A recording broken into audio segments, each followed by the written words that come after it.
السلام علیکم ورحمۃ اللہ تعالی وبرکاتہ. السلام تعالی وبرکاتہ. نحمده ونصلي على رسوله الكريم. أما بعد أعوذ بالله من الشيطان الرجيم. بسم الله الرحمن الرحيم. والذين جاهدوا فينا لنهدينهم سبلنا وإن الله لمع المحسنين. صدق الله العظيم. اپنے اجداد کو کبھی بدنام نہ ہونے دیں گے، اپنے اجداد کو کبھی بدنام نہ ہونے دیں گے، یہ حویلی کبھی نیلام نہ ہونے دیں گے. دیکھنا ہے تو دیکھ حکومت دے کر، دیکھنا ہے تو دیکھ حکومت دے کر، کسی شہر میں کوہرام نہ ہونے دیں گے.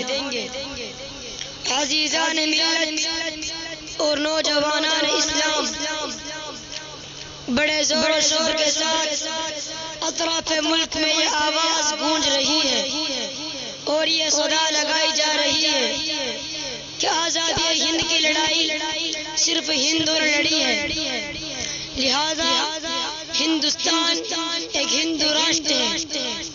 اس لیے آج کچھ لوگ مسلمانوں کے خلاف زیر افشانی کرتے نظر آ رہے ہیں اور اپنی بے لگام زبان سے مسلمانوں کو غیر ملکی ثابت کرنا چاہتے ہیں اور کبھی گندی فہم دینی اداروں کو دہشت گردی کا اڈا ثابت کرنے کی ناروا کوشش کرتی ہے.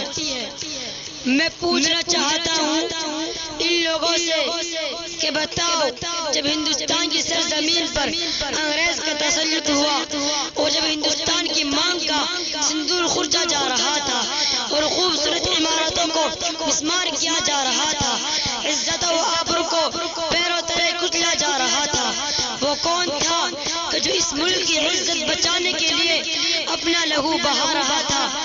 آئے تم ہم سے سند وفا مانگتے ہو اور سورج سے زیادہ روشن تاریخ آزادی میں ہمارے کردار کو مشکوک نگاہوں سے دیکھتے ہو تو سنو اور کان کھول کر سنو. ہم اس ملک کے رکھوانے اور محافظ ہیں.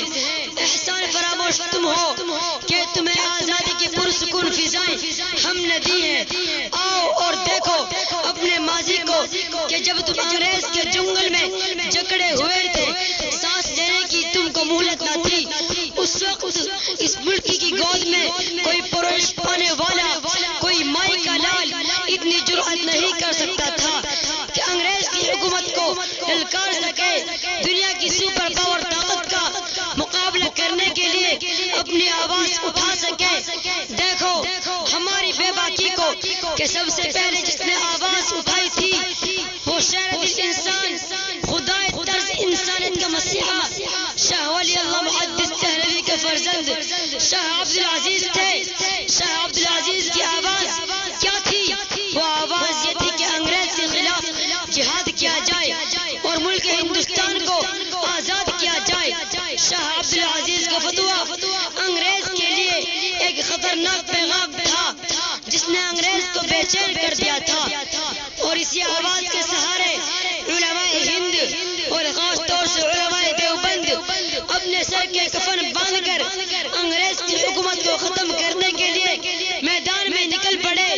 تاریخ نے دیکھا کہ علماء کو توپ کے منہ پر کھڑا کر کے داغ دیا جاتا.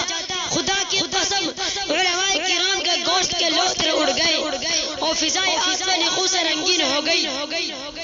تو کبھی علماء کرام کو سوروں کی کھال میں بند کر کے جلتے ہوئے تندوروں میں ڈالا گیا اور اوپر سے گولی اور نشانہ بنا دیا گیا. تو کبھی علماء کرام کو ہاتھیوں پر کھڑا کر کے درختوں سے باندھ کر ہاتھیوں کو چلا دیا گیا. لاہور کی شاہی مسجد کے صحن میں انگریز نے پھانسی کا فندہ بنایا تھا. ایک دن میں 80 علماء کرام کو پھانسی دی جاتی تھی.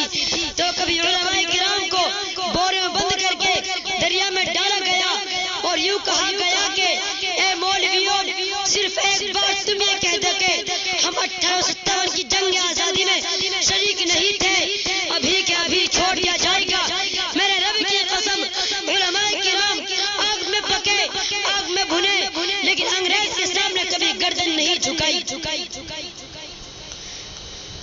جب گلستہ کو خون کی ضرورت پڑی، جب گلستہ کو خون کی ضرورت پڑی تو سب سے پہلے گردن ہماری ہی کٹی۔ آج کہتے ہیں ہم سے یہ اہل چمن، آج کہتے ہیں ہم سے یہ اہل چمن، یہ چمن ہے ہمارا تمہارا نہیں۔ عزیزان ملت، اتنی شدید قربانیوں کے بعد ہندوستان آزاد ہوا۔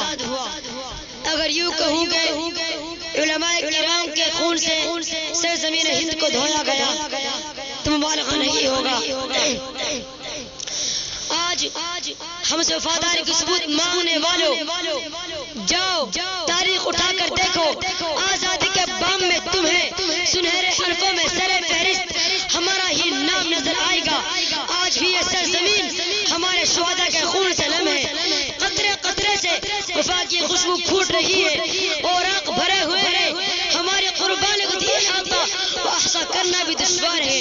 اس ملک کی سرزمین ناموس کی خاطر اسلام نے سر دھڑ کی بازی لگاتی تھی، آج اسی ملک کی سرزمین ہم پر تنگ کی جا رہی ہے۔ ہمارے آئینی قوانین پر حملہ کیا جا رہا ہے، مذہبی آزادی کو سلب کرنے کے لیے کوشاں ہے، مذہبی آزادی کو سلب کرنے کے لیے کوشاں ہے اور مذہبی شناخت کو ختم کرنے کے لیے تمام تر کوششیں جاری و ساری ہے۔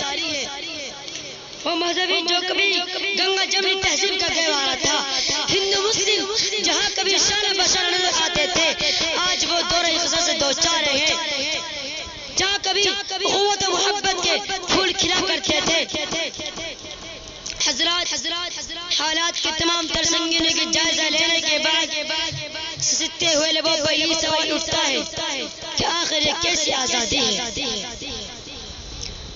کانپتا ہے دل تیرا اندیشہ طوفان سے کیا، کانپتا ہے دل تیرا اندیشہ طوفان سے کیا، نہ خدا تو بحر تو کشتی بھی تو ساحل بھی تو، بے خبر تو جوہر آئینہ ایام ہے، بے خبر تو جوہر آئینہ ایام ہے، تو زمانے میں خدا کا آخری پیغام ہے۔ السلام علیکم ورحمۃ اللہ تعالی وبرکاتہ۔